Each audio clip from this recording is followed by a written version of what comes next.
Welcome to today's video. We are MFM LightPath. We'll be having a discussion today, but before we go into our discussion, don't forget to subscribe and follow us on our social media platform, which will be in the link below. All right, guys, so before we start the discussion, we're just going to go around and let everybody know what our name is. My name is Christiana. Yvonne. I'm Annie. Okay. I'm Bernice. Okay, welcome, and that is us. So our discussion today will be on should you reason with God, and it's going to be a really interactive discussion, kind of just like getting people's mindset and just knowing where people stand on it, because I feel personally that there's like an argument for both sides, so it's very hard for me to call like a definite answer kind of thing. So I think it's just like a really good discussion just to discuss and get people's insights. Also, if you have any opinions, you can write down in the comments and let us know what you think. First question is, what's everybody's opinion on reasoning with God? I feel like I need to understand now, because I feel like, okay, maybe I was not understanding before. So when we say reasoning with God, is that you telling God what you want when God has said no? Or is that you just telling God what you want without his response, first of all? For this topic, I thought we'll go in the direction of we know the will of God. We know what his will is, and it's not suitable to us. Are we meant to go back to him saying, like, God, like, I'm really not feeling this. Please, can you kind of just switch it up a bit? Like, in that case, I would say I don't think you should reason with God, because I think if you're in a position where God has told you what he wants for you and you're still unhappy, I think it's not a matter of God needing to change, but it's a matter of you needing to change. I think truly the hardest thing as being a Christian is the fact that you dedicate your life into God's hands. If you're not a Christian, if you just live your life for yourself, you can argue that every choice you make is in your own hands. But as a Christian, because we commit our lives into God's hands, part of that commitment is saying, let your will be done, right? And so I think if you're reasoning with God, there probably is a disconnect somewhere within that. You're probably not quite at a level yet where you're understanding that God's way is the best way. Because at the end of the day, as from our understanding as what it means to be a Christian, it means that God is the perfect choice, and anything less than God, anything other than Jesus, is never going to be as good. So if you're asking God to do the thing for you that he doesn't want you to do, then you're kind of asking him to give you the lesser choice. So I think there's no point in reasoning with God. Like if he said, I want you to go here, and you're wanting to go there, I think your prayer needs to not be, God, can you change it? But instead, God, can you make me happy with your will? Can your will become my will? Can we be on the same page? What are you gonna say? Wait, what do you think, Christiana? Actually, sure. I'm really stuck in the middle. I'm not gonna lie. I'm very much like on even grounds. Like I don't know. I understand what Christiana is saying about examples. So, and I understand what Yvonne is saying about God is the perfect choice. So it's like God or nothing. So the all or nothing law. But basically, Ezekiah. Do we all know the story of Ezekiah? So Ezekiah in the Bible. So he was ill and he was going to die. So the Lord sent a prophet to him. So God sent a prophet to him saying, because he was ill. So God said, you're going to die from this illness, right? So Ezekiah reasoned with God, went to God and said, well, this is in 2 Kings chapter 20, if anyone really wants to read it. So Ezekiah was like, remember, Lord, how I have walked before you faithfully. You know, he gave all these reasoned with God and said, oh, he doesn't want to die, all of these things. The prophet hasn't even gone far away when God sent the prophet back to Hezekiah and said to him that, okay, I've thought about this. I'm going to give you 15 more years, right? So God's will for Hezekiah's life at the time was he should die and come to meet God in heaven, right? If Hezekiah had done this, perfect, because God's will is perfect. He knows the best. He has seen into the future.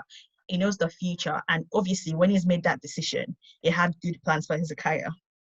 But did Hezekiah accept? No, he reasoned with God. Okay? So in the 15 years the extra 15 years Hezekiah had, he gave birth to a son called Manasseh. And this guy was the worst king that ever existed in the land. He literally pulls down everything that his father did, and God was not happy with him. If Hezekiah had not reasoned with God and just trusted that God's will was the best, and trusted in God's plans for him, and trusted that God knew what he was doing when he was going to take him away early, he wouldn't have given birth to that son. the whole problem that happened as a result of that son would not have been the case. His name would not be attached to that person, only if he did not choose to reason with God. But he did, and then that happened. So like when I read that story, most situations when God has spoken finally, and it's not open for negotiation, I'm just going to accept it and say, yes, God, you know what you're doing. Your will is a perfect will, and I will just follow you. But if it's a situation where God has not really, that's not God's final say, God has just said, like, I can talk to God about it. But when it's God, it's like final, no negotiation, nothing, this or nothing. I'm just going to go with God. That's my example. But then, could it be that God was kind of punishing Ezekiah for reasoning with him? I mean, God knew that if Ezekiah was going to give birth to Manasseh, he was going to be the worst king in history. I mean, God that's my point. Maybe, obviously, God would have known that the Bible. Yeah, but God could have said, okay, even though I'm going to add 15 years to Ezekiah's life, I'm not going to allow him to give birth. Or even though Ezekiah gives birth, maybe like what I've seen for Manasseh or whoever the king was, like maybe I'm going to like change his heart and then make him a good king. Like, could it be that God was actually punishing Ezekiah? I understand what you're saying. I mean, there's consequences to every action. Every action has a consequence, and that was the consequence. And that was the extra bit that came with extra life. So, what if this was God's will all along? Like, we're assuming that God's will was for him to die, and then God changed his will. God sent the perfect to him to say to him, you're going to die. But what if God knew that Ezekiah was going to ask for 15 more years? Exactly. What if God knew he was going to ask for 15 more years, and what if part of God's will, like, why does God's will have to be like linear? What if it was just like, okay, I'm going to kill Ezekiah today unless he asks me for more time, then it's all to my will that he shall have more time. But I feel like that then gives room for confusion, because we can't say God's will can then be like, oh, unless this happens. God's will it's not based on conditions. He says it and it stands. My point is, I don't think God would have been like, oh, Ezekiah is going to die today unless he asks for this, because at the end of the day we have that choice, because now you're not basing God's will on human's choice, because then who are we to know what God's will is? And I don't know what God's will is, but for God to say he was going to die, that was what God wanted initially. That was God's plan. If he wanted it otherwise, he would have said, okay, tell Ezekiah that he's going to die unless he asks for this. Like, that's what I'm trying to say, that God is not going to confuse us and be like, oh, it's not going to think and say, for why do some people get that choice and some others. Like, in my own understanding, very limited understanding, I'll add, it seems that all the people who have reasoned with God have had a very, very close relationship with God, and like people who God says they walk with me, they walk with me kind of people. So I feel like if anyone could reason with God, is going to be one of God's closest friends. So that's someone who really knows God, who walks with God, and I think that's when that reasoning can come into it. But then I feel like if you're more unlikely to be able to reason with God or to ask, and he will allow it if he didn't know you, if you didn't walk with him, if you're just like a little basic, you just do the bare minimum and that's it, and you don't want to do more and know God and walk with him and actually walk with him. Does that make sense? You're not going to ask someone for special favors if you don't have a relationship with them. What makes you think that you can get favors from someone that's not your friend? I feel like there are different types of will of God. For example, God will have his perfect will for you, then he will have his permissible will for you. So at the end of the day, you are still the one who makes the choice on which one you want to go for. I've never heard that before. So his perfect will is what he would want to happen, and then permissible is what, like... What would be a good example? Marriage. Maybe there are two ladies that a guy wants to marry. He actually loves one, then he doesn't love the other one. The perfect will of God for that guy is the one that he doesn't love. So now it's up to the guy to choose. Do you want to go for my perfect will, or do you want to go for the other person? It's all your choice. That's a hard one. But then if it's God's will, I feel like God is going to make him love the person that he chose for him. Because, because even if the girl is God's will and then they get married and start living together, if there's no love, to be fair, whether it's God's will or not, it's going to scatter and break. I understand, but I don't think God interferes. God does not interfere with your choice. Yeah, at the end of the day, when it comes to things like that, if you do not love the person and you decide to go with the person that you don't love, but it's God's will for you, then you have to pray for God to give you the love. Because the same way you are saying this, why is it that people marry, they love each other, then all along the line, they actually divorce, they start hating each other? It's like you can, love grows, love can die as well. Yeah. So it all depends on the individual and how you handle the situation. I agree with that. And like I was saying earlier, I think it's really important to also ask God to make his will your will. Because you could easily marry someone. Like, ultimately, we have to remember God is a good God, right? His purpose, like his vision for your life is not to make you suffer. So I think even if God were, for some reason that looks strange to us, if he were to tell you to marry someone that you don't love, you have to trust that his intention with it is good. Maybe he knows something that you don't. Maybe he knows that in a decade, you're going to be much happier with that person that you didn't love initially because you've learned to love them than the person that you thought you loved. But actually, whatever, it didn't work out. And also, what I want to say is, like, when it comes to marriage, stuff like that, God knows what you need. So God will always provide you with what you need, not what you want. Definitely. I feel like relating that to Hezekiah, I feel like God's perfect will was to take him at the time he wanted to. But his permissible will was for Hezekiah asking for 15 more years and going through what happened to him as a result, like the child, and what happened as a result of that child. This is such an interesting perspective. I've never heard of all this before. This is really good.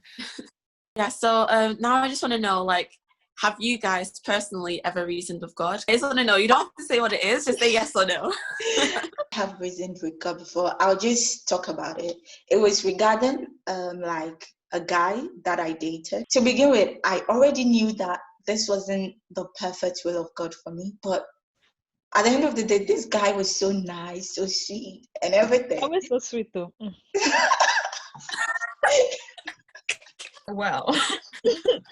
So even though I knew that he wasn't God's choice for me, I decided to just go with it because I was like, you know what? I love this guy. He's a nice person and I want to date him. The thing was, I was actually ready to get married to him, and we were actually going to get married. My dad was like, this is not the person for you, because I have prayed about it. And it wasn't like I didn't know that this wasn't the person for me. I knew all along. It's like, I love him. Love is enough. But then when God started showing me the reason why this person is not the one for me, even though I was adamant, I reasoned with God. I was like, I can still work around. But then I had to come to the point to realize, there is no point fighting with, why would God oppose you marrying someone? If God can do that for you, then that means he really, really loves you so much. So just go with God's will. And I had to, break that relationship and let it go. When I look back, I'm like, okay, I broke off the relationship, then came back to Manchester. Then I got to meet all of you guys. So I was like, if I hadn't break that relationship, I wouldn't have met all of you guys and be in church. So I know you love us. It's okay. Aww. How cute. So thank you for sharing that, Bernice. So Eniola, have you ever reasoned with God? I have. I didn't used to accept things. I'm just like, oh, but why? Like, I like to understand why. So if you say something to me, if you know me, I'll be like, okay, but why? Like, I kind of need to understand and know, which is not always a good thing. I understand that, and which I certainly should not be doing with God. But I feel like when I then look back on everything that I wanted, but God didn't want for me, and understand why I shouldn't have said what I said, or I shouldn't have reasoned with God. Nowadays, when there's a situation that requires me to be like, oh, I'm not comfortable with, the normal me, the old me will be like, God, but why? But now I just pray and say, God, let your will be done. So yes, you have. Yvonne, have you reasoned with God before? Probably. I can't think of like one example, because I feel like it relies on the knowledge of what God's will for you is. And I think there's lots of times where I'm like, God, this is what I want, but I don't actually know if like what his entire will is. So I don't think there's ever a time where I've been completely sure this is what God wants and I want the exact opposite. But you know what? Probably. I'm 23 years old. It's probably happened. What about you? I think I have actually. Yeah. I mean, now that I look back, I'm actually like, you know what? Maybe I'm actually very silly for reasoning with God, because now I see why God said what He said. I mean, God showed me what He showed me, but it is what it is. And I can say myself, yeah, I've definitely reasoned with God. Surprised. I mean, Many, it's Christiana. And he's just throwing shade in the corner. honestly. I'm But yeah, joking. so I also, what I wanted to do when you were saying that, when we were talking about negotiating, I just wanted to slide this in and like talk about Abraham and Sodom and Gomorrah just for a little bit. So when Abraham was talking to God and let's say negotiating with God, yeah, because he was asking, God came to Abraham, because he's so close to Abraham, God came to Abraham and told him that I'm going to destroy Sodom and Gomorrah because everybody in there is wicked, they're just evil, they're not, yeah, they're really bad people. So Abraham said, if you can find 50 righteous people, Abraham then asked for 45, 40, 20, Oh, wait, what? 10. But God, God said that he couldn't find 45 righteous people. That's so bad. Mm-hmm. Even 10, it went down to 10. So from 50 to 10, and there was not even 10. So yet, God still managed to let Lot's family live. Yeah, so I feel like if Abraham wasn't negotiating with God and just let it go, Lot could have been destroyed and he wouldn't have been saved. Is that what anybody else thinks? Because that's just my opinion. Yeah. And say if there were 10 people who were righteous, that means Abraham could have saved those 10 people because he negotiated it down. I think the nice thing with Abraham is that it didn't feel like he was negotiating on his own behalf. He was negotiating. Yes, more like interceding. Yeah, so it's like Yeah, it feels less selfish. But I do think like this whole conversation is really making me feel like it actually doesn't sound like a good idea at all to negotiate with God. Like it just seems, I feel like the amount of things that have to like go wrong spiritually for you to feel like you're in a position where you need to negotiate with God. Like God asks us not to worry, you'd have to be worrying. God tells us to trust him, you're clearly not trusting God if you need to negotiate with him. Like just the amount of things that I feel like you're giving up on, almost disobeying on, to be in a position where you're negotiating with God. I think with Abraham it seems cool because he's negotiating on the behalf of other people, but I think when you're like negotiating over something, you know, just to do with yourself, it just makes me think like, but then for God to destroy the whole city, just telling men that there was not up to that amount that Abraham was talking about. Yeah, so either ways, God's will still happen because the city was still destroyed, and that was the intention of everything to start with. So I'm reading it right now, and literally every time that Abraham asks for more, he keeps saying, since I have dared to speak to the Lord, or he says, please God, don't be angry, but let me just speak one more time. And I feel like even there, that already tells you that he knows that he's on dangerous territory here, like trying to negotiate with God like that, like you're playing with fire, sir. So I think that just tells us that but I guess negotiating with God, and I think Abraham got away with it because he's like this with God. But I think that probably just how many of us are like that with God? Exactly. So negotiating with God is probably not the safest thing you want to do. Before God comes and says, you know what, actually I was going to let you live for 10 years, but let's make it 5 since you can talk this time. I get what you mean, but I feel like what Abraham was doing was intercession, and that is a different thing altogether. So that is a total different ballgame. That's why, but isn't it still like that is reasoning though? That's kind of reasoning. Yeah, at the foundation of it, it is still reasoning. You're reasoning for someone else, maybe not for yourself, but it's still reasoning, if you know what I mean. But I think that's also why God had mercy on him, because he's doing it. He wasn't doing it selfishly. Exactly, he's doing it out of purity of his heart, really just wanting to save other people. Exactly. So I just give like a few closing points. I feel like where I stand now is I'm just going to take God's will, because I believe that his will for me is perfect and he knows what he's doing, and I should trust him. As a Christian, I should trust God before anything else, before what I want. Denise, where do you stand now? Yeah, what I would say is, even though it is easier said than done, the will of God must stand, but then it all depends on the individual. Is how much of God you know, how close you are to God, and that will make it easier for you to accept the will of God for your life, or to say, God, this one pass, I will go with my own will. For me, yes, God's will stand final.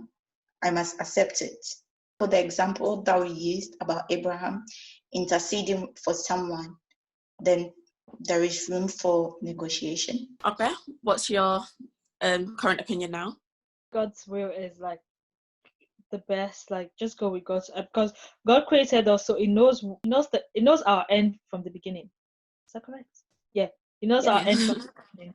So if, like, since He created us, He literally knows everything about us. We don't even know what we're going to become in, like, what, 20 years. I mean, when I say yes, I want to become a whatever, I want to become this and that, but God is like, no, this is what you're going to become because I created you, and I know this is the path you're meant to follow. So I feel like God's will is like the best. Literally, I feel like we make plans and then God is just looking at us, shaking his head and saying, "What's this girl doing?"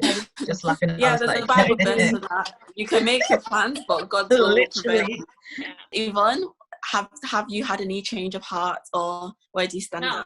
I stand by what I said in the beginning, even more so than earlier. I feel like reasoning with God probably is just not the best idea. I think if anything, just continue to pray for God's will to be your will, because I think, like, I know personally I've tried to trust myself and to do my own thing and to go my own way, and ultimately you just find that whatever God wanted for you is always best. I think it's also nice to be able to rely on someone else, and I think if you know you're following God's will and something, like you're having a bad day or something, you can always trust, well, I'm following God's will, so I know that this too shall pass. Whereas if you're following your own way and you have a bad day, that confidence is not behind it, that you know it's all going to be okay. And I can gladly say that my opinion has changed as well.